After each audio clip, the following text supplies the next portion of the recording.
جنسی تعلقات کا تمدن پر اثر۔ سلیمیہ، تم نے بالآخر اس موضوع پر بات چھیڑ دی جس سے تم اس وقت تک اتنی جھجک محسوس کر رہے تھے۔ یہ بہت اچھا ہوا کہ تمہارے الفاظ میں میرے احترام کے جذبہ پر اس موضوع کی اہمیت غالب آ گئی۔ مجھے اس سے خوشی ہوئی کہ تم نے بات کرتے وقت اس روایتی حجاب کو اڑے نہیں آنے دیا جو اس باب میں اکثر نوجوانوں کے گلوگیر ہو جاتا ہے، اور جس کا نتیجہ یہ ہوتا ہے کہ وہ زندگی کے ایسے اہم عنوان پر صحیح رہنمائی سے محروم رہ جاتے ہیں، اور یہی حجاب ان کی تباہی کا موجب بن جاتا ہے۔ حقیقت یہ ہے کہ ہمارے ہاں جنسی تعلقات کے موضوع کو اس قدر شجر ممنوعہ سمجھا جاتا ہے کہ شریفوں کی مجلس میں اس کا نام تک لینا بھی بے حیائی تصور کیا جاتا ہے۔ یہ غیر شعوری طور پر نتیجہ ہے اس خانقاہی ضابطہ اخلاق مسٹیکل ایتھکس کا جو عیسائیت کی رہبانیت سے تصوف کا لبادہ اوڑھ کر ہمارے ہاں آ پہنچا اور جس نے تمہارے تمام تصورات کو متاثر کر دیا۔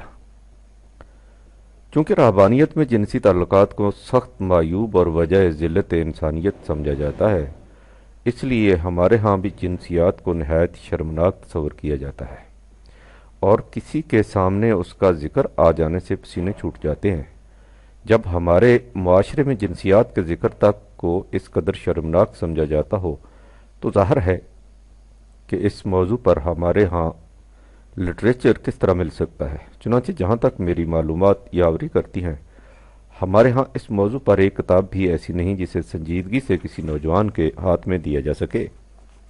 اس کا نتیجہ یہ ہے کہ ہمارے نوجوان لڑکے اور لڑکیاں دونوں چوری چھپے سطحی چیپ جنسی لٹریچر کا مطالعہ کرتے رہتے ہیں جو آوارگان مغرب کی بدلگام ذہنیت کا پیدا کردہ ہوتا ہے اور جس سے طرح طرح کے ذہنی، اعصابی اور جسمانی مفسدات پیدا ہوتے چلے جاتے ہیں۔ حالانکہ یورپ میں اس موضوع پر سائنٹیفک سنجیدہ اور بلند پایہ لٹریچر کی بھی کمی نہیں، لیکن چونکہ ہمارے نوجوان اس موضوع پر بات کرنے سے شرماتے ہیں، اس لیے ان کی صحیح رہنمائی ہو نہیں سکتی اور ان کی رسائی صرف سطحی لٹریچر تک ہوتی ہے۔ بہرحال تم نے اچھا کیا اس موضوع کے متعلق بے تکلفی سے بات چھیڑ دی۔ میں کوشش کروں گا کہ یہ نہایت نازک لیکن بڑا اہم مسئلہ اچھی طرح تمہاری سمجھ میں آ جائے۔ لو سنو۔ جب زندگی اپنے ارتقائی مراحل طے کرتی ہوئی حیوانی سطح سے انسانی پیکر میں پہنچی تو وہ حیوانی زندگی کے بعض خصائص و لزومات بھی اپنے ساتھ لائی۔ کھانا پینا، سونا وغیرہ جسم کا طبعی نظام حیوان اور انسان میں مشترک ہے۔ بالفاظ دیگر یہ انسانی زندگی کی حیوانی سطح کے مظاہر ہیں۔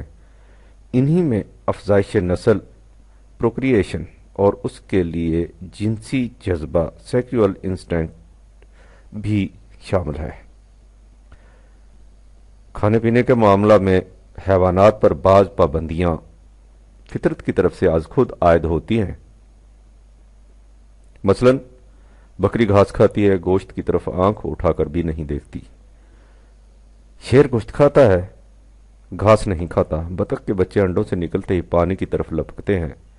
مرغی کے بچوں کو پانی کی طرف گھیر کر بھی لے جائیں تو وہ آگے قدم نہیں بڑھاتے۔ حیوانات پر یہ پابندیاں از خود عائد ہوتی ہیں اور وہ انہیں توڑنے کا اختیار ہی نہیں رکھتے۔ اس کے برعکس انسانی بچے کو دیکھیے، وہ سنکھیا کی ڈلی کو بھی اسی طرح بے تکلفی سے منہ میں ڈال لیتا ہے جس طرح شاخ نبات مصری کی ڈلی کو وہ کبھی دہکتے ہوئے کوئلے کو ہاتھ میں پکڑ لیتا ہے اور کبھی پانی میں ڈوبکیاں لگاتا دکھائی دیتا ہے۔ اس پر فطرت کی طرف سے از خود ایسی پابندیاں نہیں عائد ہوتی جیسی حیوانات پر عائد ہوتی ہیں، لیکن چونکہ پابندیوں کے بغیر زندگی دوبھر ہی نہیں بلکہ بعض حالات میں ناممکن بھی ہو جاتی ہے، اس لیے انسان پر بھی پابندیاں لگائی جاتی ہیں۔ یہ پابندیاں یا تو معاشرہ کی طرف سے عائد کی جاتی ہیں اور یا مذہب کی طرف سے۔ مذہب کے بجائے وحی کا لفظ زیادہ موزوں ہے، اس لیے آئندہ صفحات میں اسے وحی ہی سے تعبیر کیا جائے گا۔ وحی سے مراد ہے ایسی پابندیاں جو انسانی معاشرہ کی طرف سے عائد کردہ نہ ہوں بلکہ خدا کی طرف سے عائد کردہ ہوں۔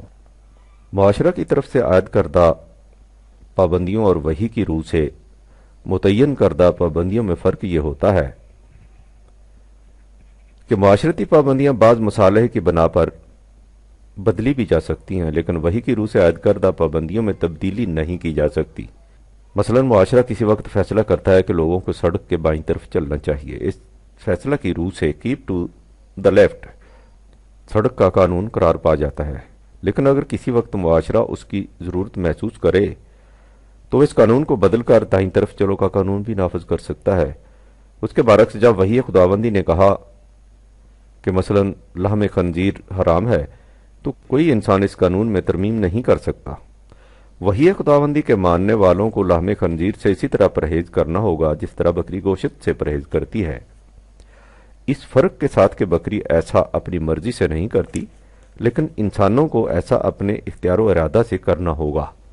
کھانے پینے کے علاوہ جنسی جذبہ کی تسکین کے سلسلہ میں بھی حیوانات پر فطرت کی طرف سے کنٹرول عائد ہوتا ہے۔ ایک بیل ہر روز گائیوں کے گلے میں پھرتا رہتا ہے لیکن کبھی جنسی اختلاط نہیں کرتا تا وقت کہ اسے گائے کی طرف سے استقرار حمل کا طبعی تقاضا اس کی دعوت نہ دے۔ لیکن انسان پر اس قسم کا کوئی کنٹرول نہیں عائد کیا گیا، وہ جب جی چاہے اپنے جنسی جذبہ کی تسکین کر سکتا ہے۔ حیوانات پر اس طبعی کنٹرول کا جس کا اوپر ذکر کیا گیا ہے کسی قسم کا از خود اخلاقی کنٹرول عائد نہیں کیا گیا۔ حیوانات کی صورت میں اخلاقیات کا سوال ہی پیدا نہیں ہوتا، لیکن انسان پر اس ضمن میں اخلاقی پابندیاں عائد کی گئی ہیں۔ جیسا کہ اوپر کہا جا چکا ہے، یہ پابندیاں معاشرہ کی طرف سے بھی عائد کی جاتی ہیں اور وحی کی روح سے بھی۔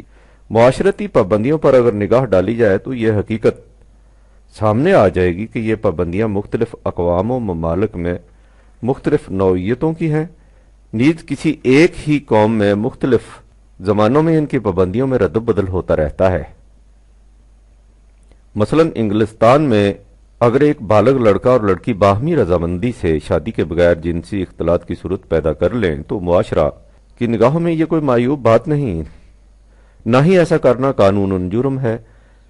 اسی طرح اگر ایک شادی شدہ مرد یا عورت کسی اور سے جنسی تعلق پیدا کر لے تو یہ کوئی معاشرتی جرم نہیں، یہ اسی صورت میں جرم قرار پائے گا جب میاں بیوی کو اس پر اعتراض ہو۔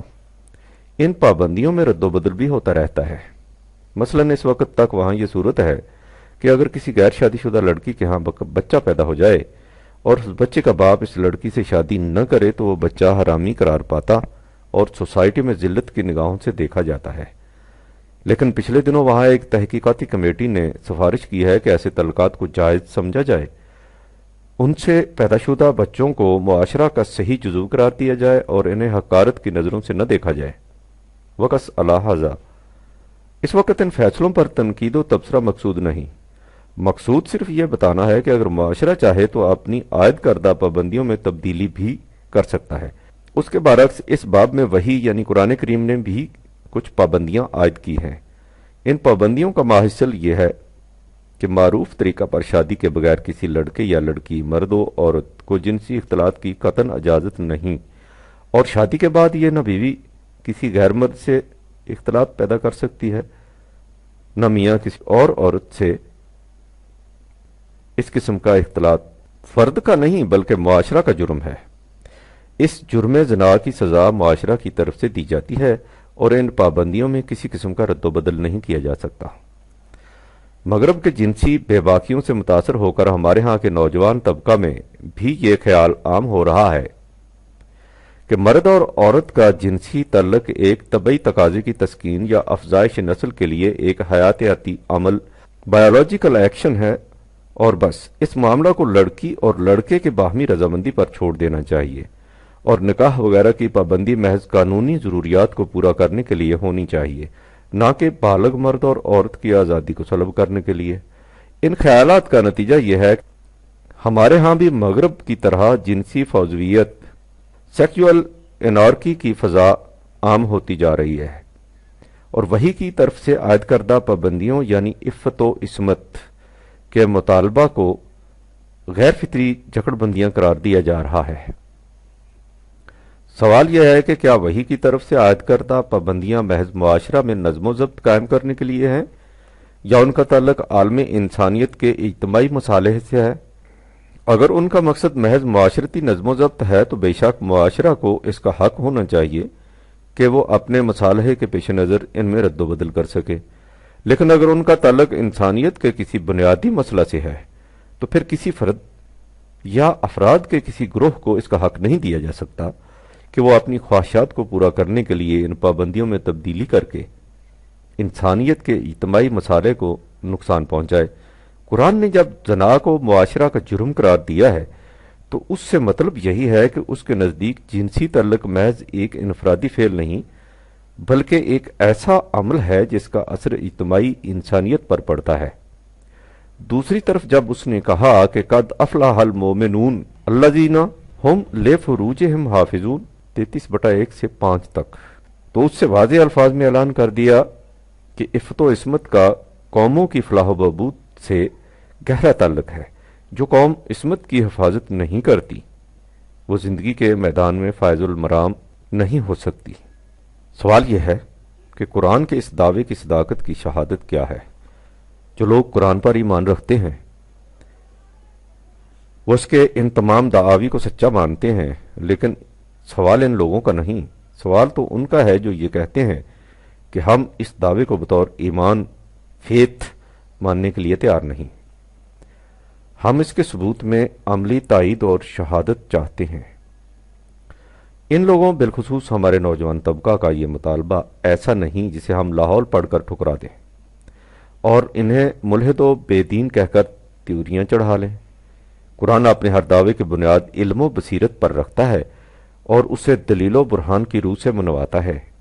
وہ کہتا یہ ہے کہ جوں جوں انسانی علم کی سطح بلند ہوتی جائے گی قرآنی حقائق کھل کر سامنے آتے چلے جائیں گے۔ سنوریہم آیاتنا فی الآفاق و فی انفسہم حتی یتبین لہم انہ الحق، ہم انہیں انفس و آفاق میں اپنی نشانیاں دکھائیں گے تاکہ یہ چیز نکھر کر ان کے سامنے آ جائے کہ قرآن ایک حقیقت ثابتہ ہے۔ لہذا دیکھنے کی بات یہ ہے کہ جنسی تعلقات کے متعلق جس قدر تحقیقات ہمارے زمانے میں ہو چکی ہیں وہ قرآن کے دعویٰ کی کس حد تک تائید کرتی ہیں۔ یہ سوال بڑا اہم ہے اور وقت کا نازک ترین مسئلہ، اس لیے اس قابل کہ اس پر بڑی توجہ اور گہری فکر سے غور و خوض کیا جائے۔ جنسیات کے متعلق ہمارے ہاں کوئی تحقیق نہیں ہوئی، اس لیے اس کے نتائج کو سامنے لانے کا سوال ہی پیدا نہیں ہوتا، اور ایک جنسیات ہی پر کیا موقوف ہے؟ زندگی کے اور کون سے شعبے ہیں جن کے متعلق ہمارے ہاں کوئی ریسرچ ہوئی ہو؟ حقیقت یہ ہے کہ جس قوم پر صدیوں سے سوچنا حرام ہو چکا ہو، تقلید کہن زندگی کی محمود روش قرار پا چکی ہو، ان میں فکری صلاحیتیں بہت کم رہ جاتی ہیں۔ لہٰذا ہمیں اس مقصد کے لیے بھی مغرب کے محققین کی طرف ہی رجوع کرنا ہوگا۔ یورپ میں دیگر شعبوں کی طرح جنسیات نے بھی ایک مستقل سائنس کی حیثیت اختیار کر رکھی ہے۔ اس کے لیے وہاں تحقیقاتی ادارے قائم ہیں، علماء عمرانیات، سوشیولوجسٹ، تہذیب کے مورخ، علماء جنسیات اور ماہرین علم تجزیہ نفس، فیزیونالیسس وغیرہ۔ ہم نے اس موضوع پر کافی چھان بین کی ہے اور جنسیات سے متعلق لٹریچر خاصی مقدار میں شائع ہو چکا ہے اور ہوتا چلا جا رہا ہے۔ ان کی تحقیقات کا بالعموم انداز یہ ہوتا ہے کہ وہ دنیا کے دور دراز علاقوں میں بسنے والے قدیم باشندوں، پرائمیٹیو ٹرائبل کے احوال و قوائف، بودمان، رسوم و معاشرت اور اجتماعی اعمال و معتقدات کا مطالعہ کرتے ہیں اور اس طرح حاصل کردہ مسالہ ڈیٹا سے نتائج مستبد کرتے ہیں۔ اس مقصد کے لیے انہیں جن صبر آزما اور مشقت طلب مراحل سے گزرنا پڑتا ہے اس کا ہم اندازہ نہیں لگا سکتے۔ ان میں ایسے بھی ہیں جنہوں نے اپنی ساری عمر افریقہ کے صحراؤں، جنوبی امریکہ کے جنگلوں، قطبین کے برفانی میدانوں اور ہمالیہ کے پہاڑوں میں گزار دی۔ وہ وہاں کے وحشی قبائل میں جا کر رہے، انہی کی معاشرت اختیار کی، وہی کچھ کھایا جو وہ کھاتے تھے، وہی کچھ پہنے جو وہ پہنتے تھے، انہی کے ساتھ کبھی درختوں کے کھوکھلے تنوں میں، کبھی ان کی شاخوں کے اوپر، کبھی پہاڑوں کے غاروں میں، اور کبھی درندوں کے بھیٹوں میں زندگی بسر کی۔ بعض اوقات انہی میں شادیاں بھی کیں اور اسی طرح انہی میں گھل مل کر ان کی معاشرت اور معتقدات کا دقت نظر سے مطالعہ کیا اور یوں ان کے متعلق براہ راست معلومات فراہم کی۔ ان محققین نے دنیا کے قبائل کی معاشرت اور معتقدات کے مطالعہ کے بعد جن موضوعات کے متعلق اصول وضع کیے ان میں جنسیات کو خاص اہمیت حاصل ہے، ان کے مرتب کردہ نتائج ہمیں اس حقیقت تک پہنچاتے ہیں کہ مرد اور عورت کے جنسی تعلق کا معاملہ شہوانی جذبہ کی تسکین تک محدود نہیں ہوتا، اس کا اثر بڑا دور رس ہوتا ہے۔ ان کی تحقیق یہ ہے کہ کسی قوم کے تمدن کلچر کا اس سوال سے بڑا گہرا تعلق ہے کہ اس قوم نے جنسی تعلقات کو آزاد چھوڑ رکھا تھا یا اس پر پابندیاں لگا رکھی تھیں، اور اگر پابندیاں لگا رکھی تھیں تو وہ کس نوعیت کی تھیں۔ انہی محققین میں کیمبرج یونیورسٹی کے ڈاکٹر جے ڈی انون کا نام خاص شہرت کا حامل ہے۔ ڈاکٹر انون نے دنیا کے مختلف حصوں میں بسنے والے 80 غیر مہذب قدیمی قبائل کی زندگی کا مطالعہ اس نقطہ نگاہ سے کیا ہے کہ انسانی زندگی میں جنسیات اور کلچر کا کیا تعلق ہے۔ اگر ان میں ایک قبیلہ جنوبی امریکہ کا ہے تو دوسرا قطب شمالی کا، ایک آسٹریلیا کا ہے تو دوسرا صحرائے افریقہ کا۔ اس کے بعد اس محقق نے 16 مہذب اقوام کی معاشرت کا مطالعہ کیا ہے اور اپنے نتائج تحقیقات کو اپنی گراں بہا کتاب سیکس اینڈ کلچر میں پیش کیا ہے۔ اس کتاب کا پہلا فقرہ یہ ہے: دنیا کی مہذب اقوام ہوں یا غیر مہذب قبائل، سب کے ہاں جنسی مواقع اور قوم کی تمدنی حالت میں بڑا گہرا تعلق ہے۔ اس لیے میں نے ضروری سمجھا کہ اس مسئلہ پر تفصیلی تحقیق کی جائے۔ میری اس تحقیق کا ماحصل اور اس سے مستنبط کردہ نتائج اس کتاب میں پیش کیے گئے ہیں۔ اصل کتاب سے پہلے دیباچہ میں لکھا ہے کہ اپنی تحقیقات کے بعد میں جس نتیجہ پر پہنچا ہوں وہ مختصر الفاظ میں یہ ہے کہ انسانوں کا کوئی گروہ ہو، اس کی تمدنی سطح کا انحصار دو چیزوں پر ہے: ایک ان لوگوں کا نظام اور دوسرے وہ توانائی جو ان حدود و قیود کی بنا پر حاصل ہوتی ہے جو اس گروہ نے جنسی تعلقات پر عائد کر رکھی ہو۔ اس کلیہ کو اس نے اصل کتاب میں ان الفاظ میں بیان کیا ہے: کوئی گروہ کیسے ہی جغرافیائی ماحول میں رہتا ہو، اس کی تمدنی سطح کا انحصار صرف اس بات پر ہے کہ اس نے اپنے ماضی اور حال میں جنسی تعلقات کے لیے کس قسم کے ضوابط مرتب کر رکھے تھے۔ آپ نے غور کیا کہ یہ محقق اپنی تحقیقات کے بعد کس نتیجہ پر پہنچا ہے؟ وہ اس نتیجہ پر پہنچا ہے کہ جنسی تعلقات محض ایک حیوانی جذبہ کی تسکین کا نام نہیں بلکہ قوموں کی تہذیب و تمدن کا دار و مدار اسی جذبہ کی تحدید و تادیب پر ہے۔ حتیٰ کہ ڈاکٹر انون یہ بھی لکھتا ہے کہ اگر کسی قوم کی تاریخ میں آپ دیکھیں کہ کسی وقت اس کی تمدنی سطح بلند ہو گئی تھی یا نیچے گر گئی تھی تو تحقیق سے معلوم ہوگا کہ اس قوم نے اپنے جنسی تعلقات کے ضوابط میں تبدیلی کی تھی، جس کا نتیجہ اس کے تمدنی سطح کی بلندی یا پستی تھا۔ آگے چل کر وہ لکھتا ہے کہ جنسی تعلقات کے ضوابط میں تبدیلی کے اثرات 3 پشتوں کے بعد یعنی قریب 100 سال میں نمودار ہوتے ہیں۔ اس لیے اگر کسی قوم میں تمدنی تبدیلی واقع ہو یعنی اسے دنیا میں عروج حاصل ہو، اس پر زوال آ جائے تو اس عروج و زوال کے اسباب کے لیے دیکھنا یہ چاہیے کہ اس قوم نے 100 سال پہلے اپنے ہاں جنسی تعلقات کے ضوابط میں کس قسم کی تبدیلیاں کی تھیں۔ جیسی وہ تبدیلیاں ہوں گی اسی قسم کے نتائج مرتب ہوں گے۔ سب سے پہلے تجرد کی زندگی کو لو، جسے عیسائیت اور اس سے متاثر شدہ مسلک خانقاہیت روحانی ارتقاء کے لیے اولین شرط قرار دیتی ہے۔ اس کے متعلق ڈاکٹر انون کی تحقیق یہ ہے کہ جبری تجرد کمپلسری سیلیبسی کے اثرات انسانی تمدن پر ہلاکت انگیز ہوتے ہیں۔ جبری تجرد سے مفہوم یہ ہے کہ یہ چیز انسانی عقائد یا معاشرتی ضوابط میں شامل کر دی جائے کہ تجرد کی زندگی وجہ شرف و تقدس ہے، اور اس طرح لوگوں کو ذہنی طور پر مجبور کر دیا جائے کہ وہ تجرد کی زندگی بسر کریں، جیسے عیسائیوں کے ہاں ننس اس قسم کی زندگی بسر کرنے پر مجبور ہوتی ہیں۔ عیسائیت یا مسلک خانقاہیت میں یہ جہاں یہ کہا جاتا ہے کہ تجرد کی زندگی ہی شرف انسانیت کی زندگی ہے، تو دوسری طرف آج کل عام طور پر یہ کہا جاتا ہے کہ اگر جنسی جذبات کی تسکین کے سلسلہ میں کسی قسم کی بھی پابندی عائد کی جائے تو اس سے انسان کے اعصاب پر بہت برا اثر پڑتا ہے اور اس سے خطرناک قسم کی بیماریاں پیدا ہو جاتی ہیں۔ ڈاکٹر انون کی تحقیق یہ ہے کہ یہ خیال یکسر غلط ہے۔ جنسی جذبات پر پابندیاں عائد کرنے سے اعصابی بیماریاں پیدا نہیں ہوتی، انہیں بیلگام چھوڑ دینے سے ایسا ہوتا ہے۔ اس تمہید کے بعد چلو آگے چلتے ہیں۔ ڈاکٹر انور نے قدیم غیر مہذب قبائل کی تمدنی سطح کو 3 حصوں میں تقسیم کیا ہے۔ وہ سب سے نچلے درجے کا نام زوئسٹک رکھتا ہے اور اس سے اوپر مینسٹک کا درجہ ہے اور سب سے اوپر ڈیاسٹک کا درجہ۔ اس کے بعد وہ 80 قبائل کی تمدنی سطح کے مطالعہ کے بعد جن نتائج پر پہنچتا ہے وہ حسب ذیل ہیں۔ جس گروہ نے کموار پن پری نیپچل کے زمانے میں جنسی تعلقات کی کھلی آزادی دے رکھی تھی وہ تمدن کی پست ترین سطح پر تھے۔ جن قبائل میں زمانہ قبل از نکاح میں جنسی تعلقات پر تھوڑی بہت پابندیاں عائد تھیں وہ تمدنی سطح کے درمیانی درجہ پر تھے، اور تمدن کی بلند ترین سطح پر صرف وہ قبائل تھے جو شادی کے وقت عفت و بکارت کا شدت سے تقاضا کرتے تھے اور زمانہ قبل از نکاح میں جنسی تعلق کو معاشرتی جرم قرار دیتے تھے۔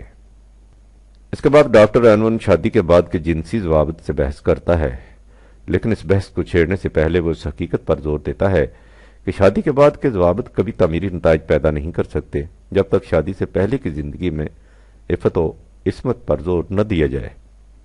اس مقصد کے لیے وہ شادی کو 4 بڑی قسموں میں تقسیم کرتا ہے، یعنی عورت اپنی ساری زندگی میں ایک خاوند کی بیوی بن کر رہے اور مرد ساری زندگی میں ایک عورت کا خاوند رہے۔ اس کے رشتہ نکاح کے منقطع ہونے کی کوئی شکل نہ ہو بجز اس کے کہ عورت ناجائز فعل کی مرتکب ہو جائے۔ اس کا نام اس کے نزدیک مطلق وحدت زوج ایبسولیوٹ منوگامی ہے۔ رشتہ نکاح عمر بھر کے لیے نہ ہو بلکہ فریقین کی رضامندی سے منقطع بھی ہو سکتا ہے۔ اسے وہ ترمیم شدہ وحدت زوج موڈیفائیڈ منوگامی کی اصطلاح سے تعبیر کرتا ہے۔ عورت تو صرف ایک خاوند کی بھی بیوی بن کر رہے لیکن مرد کو اجازت ہو کہ وہ ایک سے زیادہ عورتیں رکھ سکے۔ اس کا نام اس کے نزدیک مطلق تعدد ازواج ایبسولیوٹ پولیگامی ہے، اور اگر مرد دوسری عورتوں سے جنسی تعلق قائم کرے یعنی ایک سے زیادہ بیویاں کر لے تو عورت بھی آزاد ہو کہ وہ اسے چھوڑ کر کسی اور کے ہاں چلی جائے۔ اسے وہ ترمیم شدہ تعدد ازواج کہتا ہے، موڈیفائڈ پولیگامی۔ ڈاکٹر انون کا کہنا ہے کہ آج تک کوئی قوم شک 1 کے متعلق وحدت زوج کے مسئلے کو زیادہ طویل عرصہ تک قائم نہیں رکھ سکی، اس لیے کہ یہ شکل اسی صورت میں ممکن ہو سکتی ہے جب معاشرہ میں عورت کی کوئی حیثیت تسلیم نہ کی جائے اور اسے مجبور کیا جائے کہ وہ ہمیشہ اپنے خاوند کے مطیع و فرما بردار لونڈی بن کر رہے۔ اس کا کہنا ہے کہ کسی معاشرہ میں ایسی صورت دیر تک قائم نہیں رہ سکتی کیونکہ عورت کی طرف سے اس کا رد عمل ایسا شدید ہوتا ہے کہ وہ پھر معاشرہ کے تمام جنسی قیود کو توڑ کر کامل آزادی کا مطالبہ کر دیتی ہے، اور اس کامل آزادی کے معنی ہوتے ہیں جنسی فوضویت، سیکسول انارکی، جس کا نتیجہ تباہی کے سوا کچھ نہیں ہوتا۔ اس کے بعد ڈاکٹر انور نے کہا ہے کہ تاریخ اس وقت تک جن اقوام و قبائل کے حالات محفوظ رکھ سکی ہے ان میں سب سے بہتر تمدن کی حامل وہ قوم تھی جو شادی سے قبل جنسی اختلاط کی مطلقاً اجازت نہیں دیتی تھی اور شادی کے بعد شک 2 کی ترمیم شدہ وحدت زوج کی پابند تھی، یعنی جن کا عام اصول یہ تھا کہ شادی کے بعد بھی جنسی تعلق صرف میاں بیوی میں رہے، رشتہ نکاح محکم و استوار ہو لیکن ناقابل تنسیخ نہ ہو بلکہ بعض حالات کے تحت منقطع بھی ہو سکتا ہے۔ وہ بہینہ ہی وہ شکل ہے جسے قرآن تجویز کرتا ہے۔ سوال یہ پیدا ہوتا ہے کہ جنسی تعلقات پر اس قسم کی قیود و حدود عائد کرنے کا نتیجہ کیا ہوتا ہے؟ اس کے متعلق ڈاکٹر انون نے مختلف ماہرین علوم کی شہادات سے اہم نتائج مستنبط کیے ہیں۔ وہ کہتا ہے کہ جنسی تعلقات کی حد بندی سے ایک قسم کا ذہنی اور عصبی تناؤ ٹینشن پیدا ہوتا ہے جس سے جذباتی توانائی میں ارتکاز کمپریشن پیدا ہو جاتا ہے۔ یہ مرتکز شدہ معاشرتی توانائی اپنی نمود کے مختلف راستے تلاش کرتی ہے۔ اس نفسیاتی عمل کو ڈاکٹر فرائیڈ کی اصطلاح میں قزامت سبلیمیشن کہا جاتا ہے۔ چنانچہ ڈاکٹر اینون کہتا ہے کہ نفسیاتی تحقیقات سے یہ ظاہر ہے کہ جنسی تعلقات پر حدود اور پابندیاں عائد کرنے کا نتیجہ یہ ہوتا ہے کہ اس قوم میں قوت فکر و عمل بہت بڑھ جاتی ہے، نیز محاسبہ خواہش کی صلاحیت بھی۔ بہتر ہو کہ اس موقع پر خود فرائیڈ کے الفاظ ہمارے سامنے آ جائیں۔ وہ لکھتا ہے کہ ہمارا عقیدہ یہ ہے کہ انسانی تہذیب کی عمارت استوار ہی اس طرح ہوئی ہے کہ لوگوں نے اپنے قدیم جذبات کی تسکین میں اثار و قربانی سے کام لیا ہے، اور یہ عمارت دن بدن اوپر کو اٹھتی جا رہی ہے، کیونکہ ہر فرد اپنے جذبات کو انسانیت کے مشترکہ مفاد کی خاطر قربان کرتا رہتا ہے۔ ان جذبات میں جنسی جذبات کو خاص اہمیت حاصل ہے۔ جب ان کی بے باکانہ تسکین ہی مقصد زندگی نہ بن جائے تو یہ اپنا رخ دوسری طرف منتقل کر لیتے ہیں، جسے سبلیمیشن کہتے ہیں، اور اس طرح افراد کی فالتو توانائی جنسی گوشوں کی طرف سے ہٹ کر ان گوشوں کی طرف منتقل ہو جاتی ہے جو تمدنی طور پر بہت زیادہ قیمتی ہوتے ہیں۔ تم نے دیکھ لیا کہ فرائیڈ کی تحقیق کے مطابق اگر جنسی توانائیوں کو بے محل ظاہر نہ کیا جائے تو یہ انسانی تہذیب و تمدن کے قصر حسین کی تعمیر میں کس قدر ممد و معاون بن جاتی ہیں۔ فرائیڈ نے اس طریقے عمل کا نام سبلیمیشن رکھا ہے۔ یہ علم تجزیہ نفس فیزیو انالیسس کی ایک اہم اصطلاح ہے اور دور حاضر کی ایک گراں قدر نفسیاتی تحقیق، لیکن تم یہ سن کر حیران ہوگے کہ انسانی ذہن نے جہاں اسے 20ویں صدی میں دریافت کیا ہے، قرآن نے 6 صدی عیسوی میں، جسے عام طور پر ازمنہ مظلمہ ڈارک ایج کہا جاتا ہے، کس طرح اس حقیقت کی طرف اشارہ کیا تھا۔ سورہ آل عمران میں مومنین کی ایک صفت القاظمین الغیظ بتائی گئی ہے، 3/133۔ اس کا مفہوم سمجھنے کے لیے اس لفظ کے بنیادی معنی کو سامنے لانا ضروری ہے۔ عرب ایک گرم اور خشک ملک ہے جہاں پانی کی اکثر قلت رہتی ہے۔ وہ کرتے یہ تھے کہ تھوڑے تھوڑے فاصلے پر کنویں کھودتے، ان میں کسی میں کم پانی نکلتا، کسی میں زیادہ، پھر وہ ان کنووں کو آب دوز نالیوں سبٹرینین چینلز کے ذریعے ایک دوسرے سے ملا دیتے ہیں۔ اس طرح جس کنویں میں پانی زیادہ ہوتا، اس کا فالتو پانی دوسرے کنویں کی طرف منتقل ہو جاتا، اور یوں تمام کنووں میں پانی کی تقسیم یکساں ہو جاتی۔ اس طریقے عمل کو ان کے ہاں قزامت کہا جاتا تھا۔ لہذا کاظمین الغیظ کے معنی ہوئے وہ لوگ جو اپنی اس حرارت اور توانائی کو، جو غصے کی شکل میں باہر نکلنا چاہتی ہے، کسی دوسری طرف منتقل کر کے اس سے تعمیری نتائج کا کام لیں۔ یہی وہ حقیقت ہے جسے عصر حاضر کے ماہرین تجزیہ نفس نے سبلیمیشن سے تعبیر کیا ہے۔ اب میں پھر اصل موضوع کی طرف آتا ہوں۔ ڈاکٹر انون نے بتایا ہے کہ جنسی تعلقات پر پابندیاں عائد کرنے کا نتیجہ یہ ہوتا ہے کہ اس قوم میں قوت فکر و عمل اور محاسبہ خواہش کی صلاحیت بڑھ جاتی ہے۔ اس کے برعکس جو قوم اپنے مرد اور عورتوں کو آزاد چھوڑ دے کہ وہ جنسی خواہشات کی تسکین جس طرح جی چاہیں کر لیں، ان میں فکر و عمل کی قوتیں مفقود ہو جاتی ہیں۔ چنانچہ رومیوں نے ایسا ہی کیا، وہ حیوانوں کی طرح بلا قیود جنسی جذبات کی تسکین کر لیا کرتے تھے۔ نتیجہ یہ کہ ان کے پاس کسی اور کام کے لیے توانائی باقی نہ رہی۔ قرآن کریم نے ایک جگہ مومنین کی صفات بیان کرتے ہوئے کہا ہے کہ ولا یزنون، وہ زنا کے قریب تک نہیں جاتے، اس لیے کہ وَمَن یفعل ذَلِکَ یلقا اثاما 25/68۔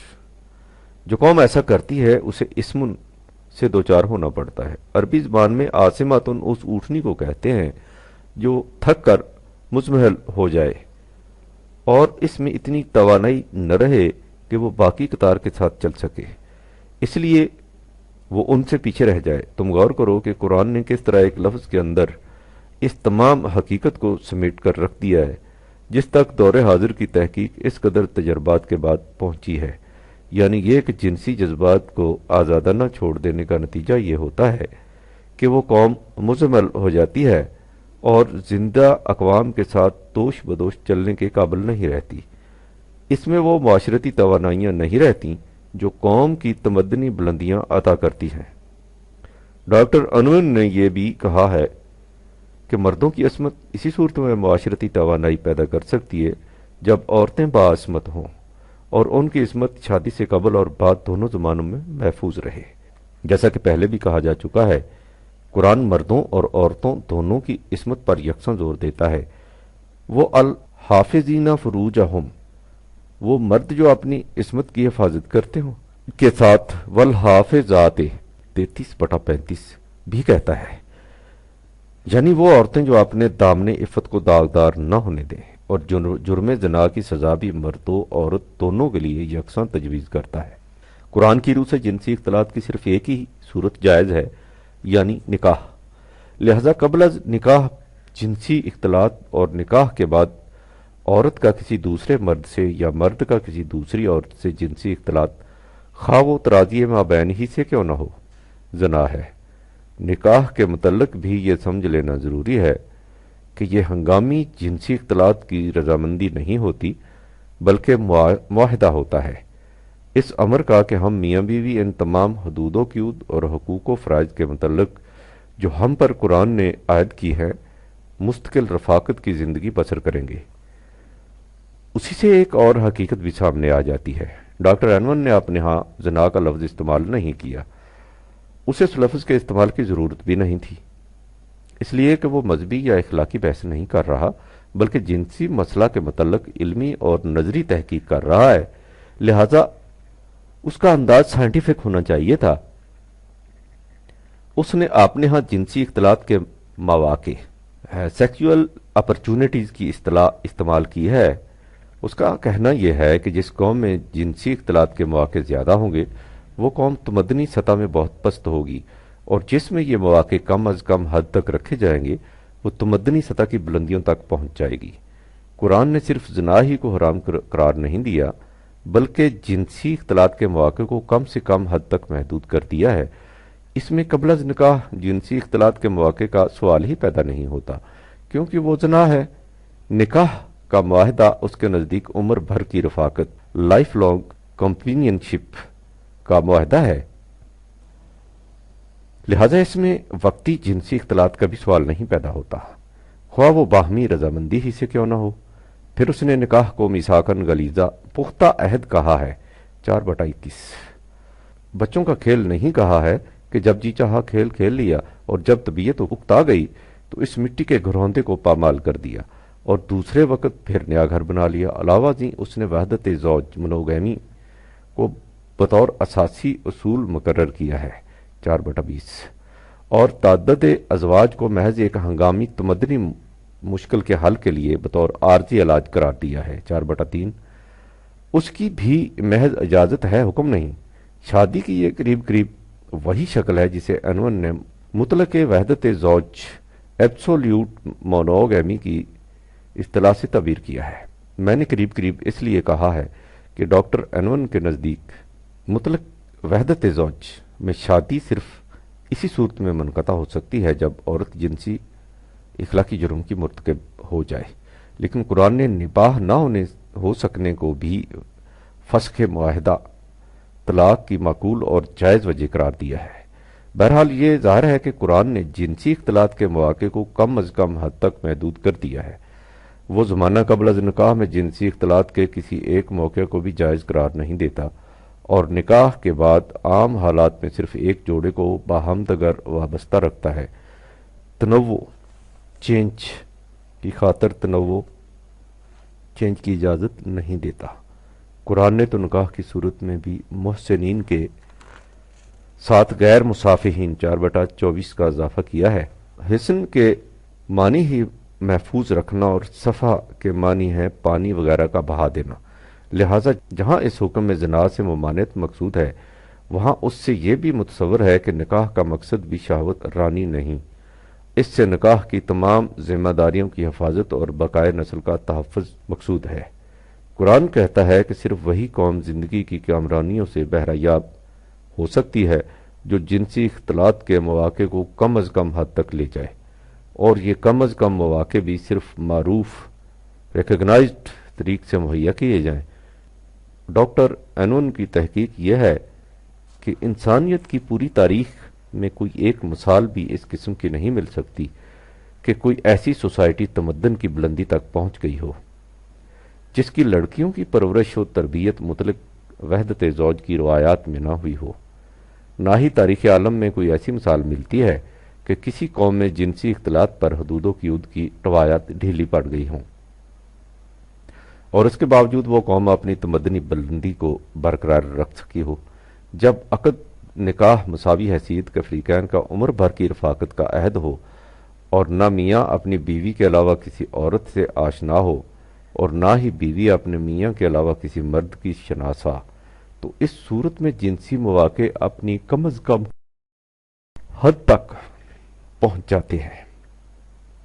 تاریخ کا مطالعہ اس پر شاہد ہے کہ جن اقوام نے ایسی معاشرتی رسوم اختیار کر لی تھیں جو زندگی بھر کی جبری رفاقت کے قریب قریب پہنچ گئی ہوں، اس لیے کہ اس وقت تک زندگی بھر کی جبری رفاقت تک کوئی قوم بھی نہیں پہنچ سکی، اور جن اقوام نے جنسی اختلاط کی حدود و قیود کو زیادہ سے زیادہ عرصہ تک قائم رکھا تھا، وہی اقوام تہذیب و تمدن کی اس بلندی تک پہنچ سکی تھیں جہاں تک انسانیت اس وقت تک پہنچ سکی ہے۔ تم نے دیکھا کہ زمانے کی علمی شہادتیں کس طرح قرآنی حقائق کی تائید کرتی چلی جا رہی ہیں اور دنیا کس طرح غیر شعوری طور پر خود بخود قرآن کے قریب آتی جا رہی ہے۔ ڈاکٹر انور نے اپنی تحقیق کے دوران ضمناً مسلمانوں عربوں کی تاریخ کا ذکر بھی کیا ہے۔ وہ مختصر الفاظ میں بتاتا ہے کہ قدیم عرب قبل از نکاح عصمت و بکارت پر زور نہیں دیا کرتے تھے، بعد میں اسلام کی تعلیم کے تحت انہوں نے اس عصمت پر شدت سے زور دیا، جس کا نتیجہ یہ نکلا کہ وہ اپنے محدود ملک سے نکل کر گرد و نواح کی دنیا پر پھیل گئے۔ اس کے بعد انہوں نے اپنے حرم میں عورتوں کی بھرمار شروع کر دی تو ان کی فتوحات کی وسعتیں رک گئیں۔ اس کے بعد ڈاکٹر انور نے ایک اور تاریخی عنصر کی طرف اشارہ کیا ہے جس سے اس حقیقت پر روشنی پڑتی ہے کہ قرآن نے یہود و نصارہ اہل کتاب کی لڑکیوں سے شادی کی اجازت کیوں دی تھی۔ ڈاکٹر انور کے اس اصول کا ذکر پہلے آ چکا کہ کسی قوم کی تمدنی تعمیر میں عورت کی محفوظ توانائی کا بہت بڑا اثر ہے، بلکہ مردوں کی توانائی بھی اسی صورت میں تعمیری نتائج پیدا کر سکتی ہے جب ان کی عورتیں باعصمت ہوں۔ ڈاکٹر انون کہتا ہے کہ جب عربوں کی فتوحات کا سلسلہ مصر میں جا کر رک گیا تو انہوں نے عیسائیوں اور یہودیوں کی لڑکیوں سے شادیاں کی۔ ان لڑکیوں کی تربیت اس ماحول میں ہوئی تھی جس میں جنسی ضبط پر بڑا زور دیا جاتا تھا، چنانچہ ان کی مرتکز توانائیاں عربوں کی مزید وسعتوں اور تمدنی بلندیوں کا باعث بن گئیں۔ یہی کچھ مصر میں ہوا اور یہی کچھ اسپین میں۔ کسی کو ڈاکٹر انون کی تحقیق کے اس نتیجے سے اختلاف ہو یا اتفاق، لیکن یہ حقیقت بہرکیف اپنی جگہ پر غیر متنازع رہ جاتی ہے کہ اس محقق کے نزدیک کسی قوم کی فتوحات کی وسعتوں اور تہذیب کی بلندیوں پر اس کی عورتوں کی عصمت و ضبط کا بہت بڑا اثر ہوتا ہے، اور یہی حقیقت قرآن نے بیان کی ہے جب اس نے زندگی کی کامرانیوں کے لیے مردوں اور عورتوں دونوں کے محسن کلا بند ہونے کو بنیادی شرط قرار دیا ہے۔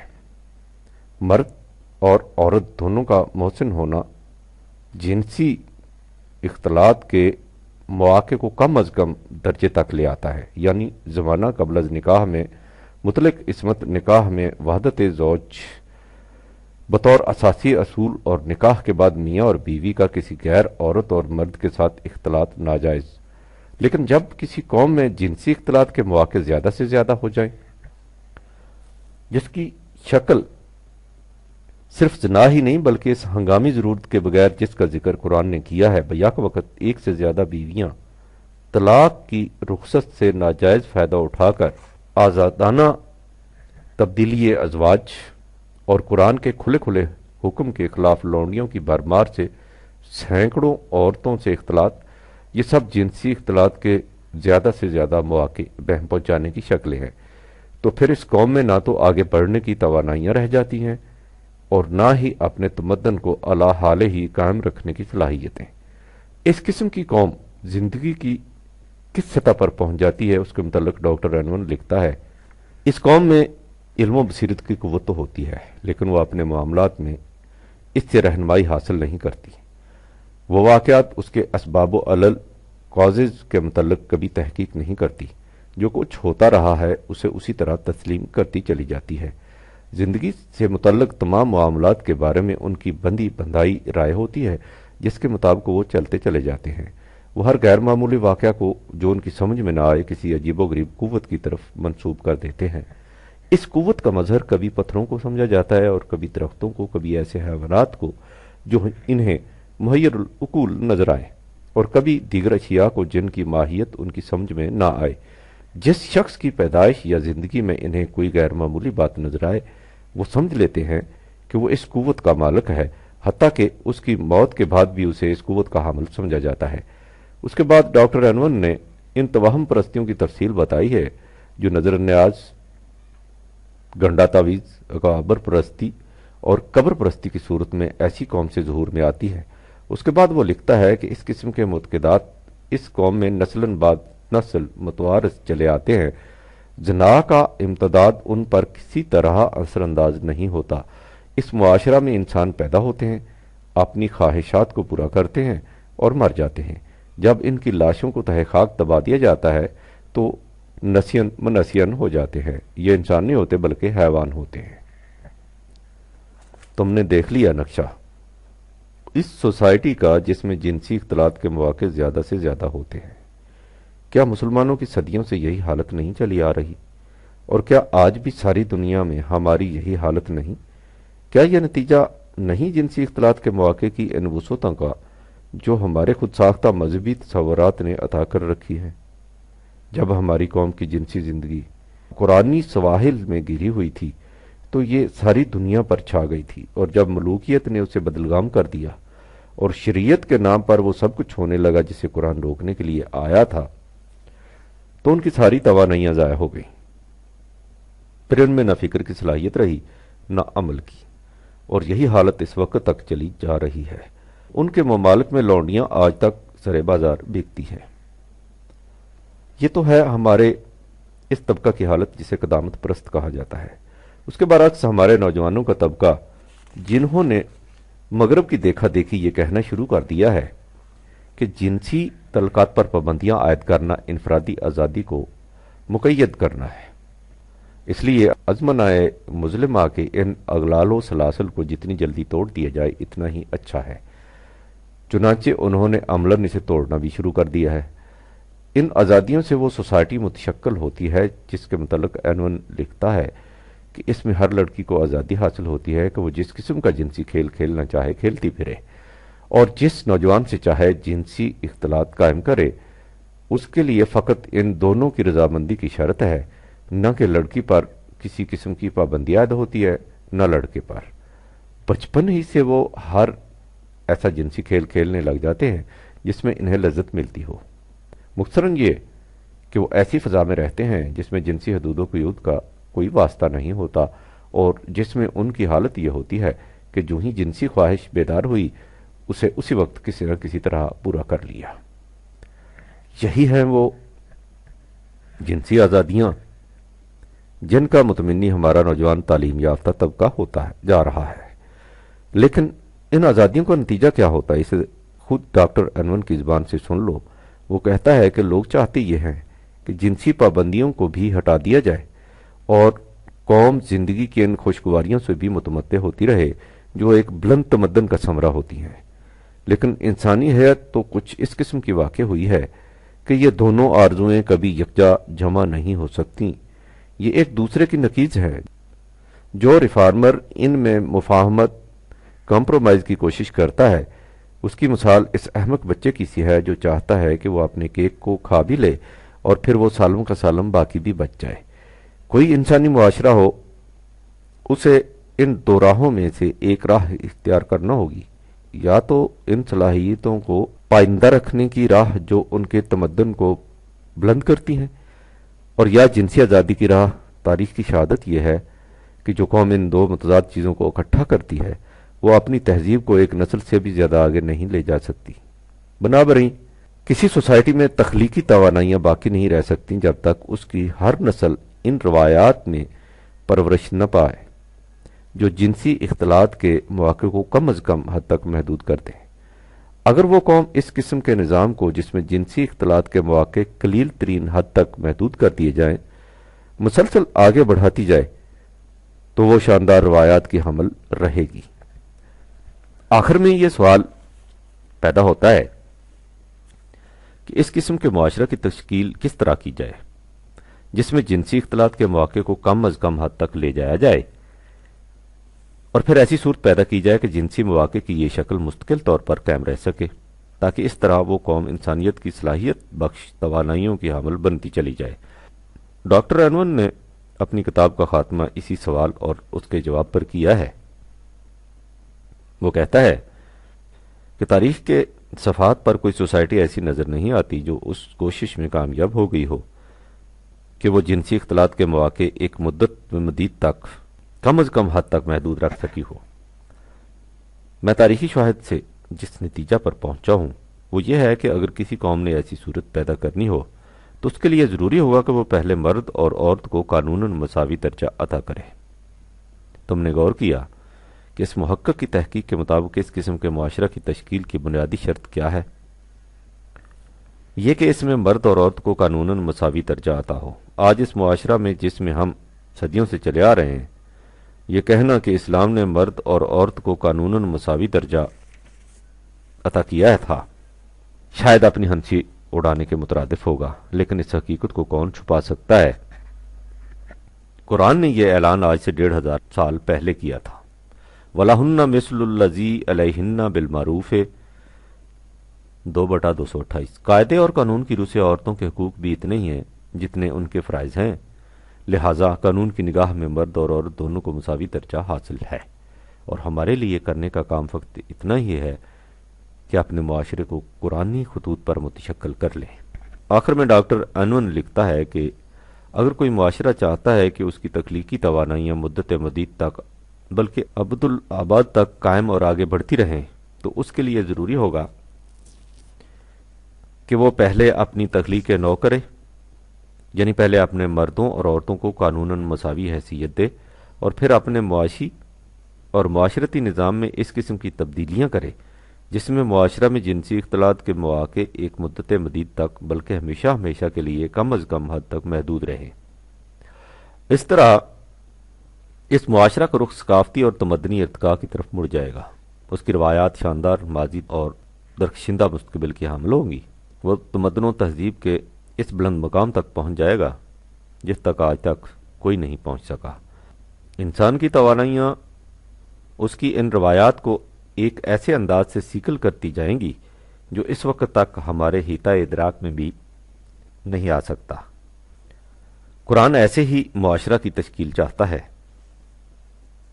اس کے لیے اس نے نہایت واضح قوانین دیے ہیں۔ وہ اہلی زندگی کو کس قدر اہمیت دیتا ہے اس کا اندازہ اس سے لگائیے کہ وہ جہاں صلاۃ و زکوٰۃ جیسے امور کے متعلق بالعموم اصولی قوانین دیتا ہے، وہاں اہلی زندگی کے متعلق چھوٹی چھوٹی جزیات تک بھی خود ہی متعین کر دیتا ہے۔ لیکن اس ضمن میں ایک بنیادی حقیقت ایسی ہے جس کا آخر میں بیان کرنا نہایت ضروری ہے۔ عام طور پر کہا جاتا ہے کہ جنسی جذبہ بھی بھوک، پیاس، نیند وغیرہ کی طرح ایک فطری جذبہ ہے جس کی تسکین نہایت ضروری ہے، اور جس طرح بھوک، پیاس وغیرہ کی اضطراری حالت میں عام قوانین کو ڈھیلا ریلیکس کر دیا جاتا ہے، اسی طرح جنسی قوانین کی بندشوں کو بھی ڈھیلا کر دینا چاہیے۔ یہ تصور ایک بنیادی غلط فہمی پر مبنی ہے۔ اس میں شبہ نہیں کہ بھوک اور پیاس کی طرح جنسی جذبہ بھی ایک فطری جذبہ، نیچرل انسٹنکٹ ہے، لیکن اس میں اور بھوک، پیاس وغیرہ میں ایک بنیادی فرق ہے۔ اس فرق کو ایک مثال بلکہ ایک روزمرہ کے مشاہدہ سے سمجھو۔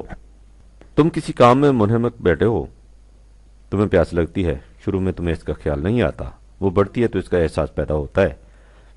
اگر تم پانی پی لیتے ہو تو فبہا، ورنہ اس کی شدت بڑھتی چلی جائے گی اور اس حد تک بڑھ جاتی ہے کہ تمہارے لیے ناقابل برداشت ہو جاتی ہے، اور اگر تمہیں کچھ دنوں کے لیے پانی نہ ملے تو اس سے موت واقع ہو جاتی ہے۔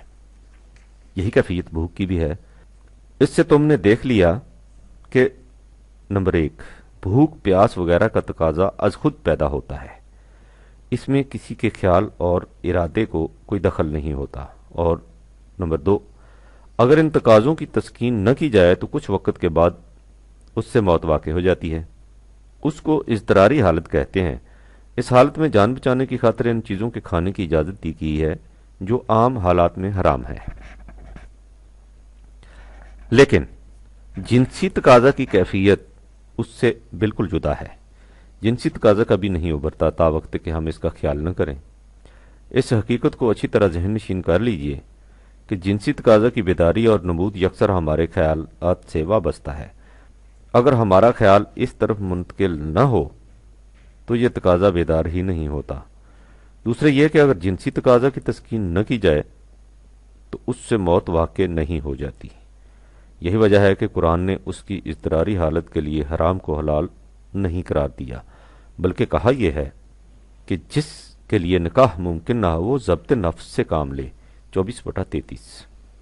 اور یہ ضبط نفس کچھ بھی مشکل نہیں، اس لیے کہ جس تقاضا کی بیداری کا مدار انسان کے اپنے خیالات پر ہو، اس پر کنٹرول رکھنا انسان کے اپنے بس کی بات ہو، وہ نہ خیالات کو طیور آوارہ بنائے نہ توجہ اس طرف جائے۔ لیکن کہا جا سکتا ہے کہ جس معاشرہ میں حالت یہ ہو جائے کہ سید خود سیاد را گوید بگیر، اس میں ایک فرد بالخصوص نوجوان طبقہ اپنے خیالات پر کس طرح کنٹرول رکھ سکے، یہ بات ایک حد تک درست ہے۔ اور یہی وجہ ہے کہ قرآن جرم کے سبب کی بے-خونی پر زور دیتا ہے۔ وہ صرف ارتکاب جرم کے بعد مجرم کو نہیں پکڑتا، بلکہ ایسی فضا پیدا کرتا ہے جس میں ان جرائم کے ارتکاب کے مواقع کم از کم ہو جائیں۔ اس کے لیے وہ کہتا ہے کہ لا تقربوا الفواحش ما ظہر منہا وما بطن، 6/152۔ تم فواحش کے قریب تک نہ جاؤ، یعنی فواحش تو ایک طرف جو اسباب و ذرائع فواحش تک لے جانے والے ہوں ان سے بھی مجتنب رہو۔ ان اسباب و ذرائع میں وہ بھی شامل ہیں جو بظاہر نظر آ جاتے ہیں اور وہ بھی جو نگاہوں سے مخفی رہتے ہیں، یعنی دل میں گزرنے والے خیالات جو آہستہ آہستہ انسان کو فواحش تک لے جاتے ہیں۔ اسی لیے اس نے کہا ہے کہ یعلم خائنۃ الاعین وما تخفی الصدور، 40/19۔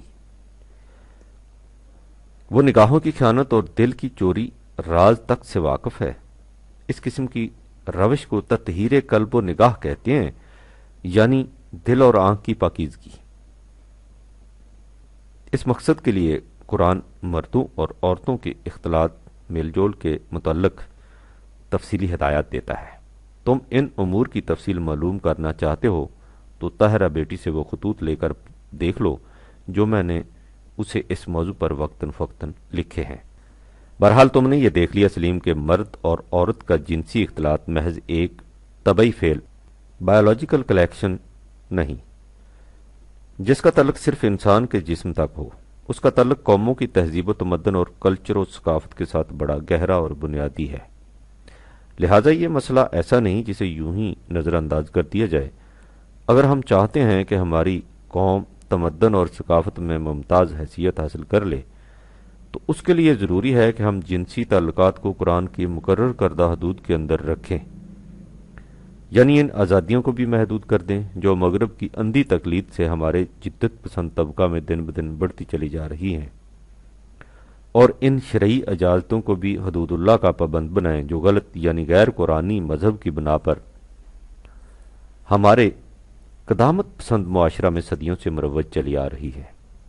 اگر ہم نے ایسا نہ کیا تو ہمارے ابھرنے اور آگے بڑھنے کی کوئی صورت نہیں ہو سکتی۔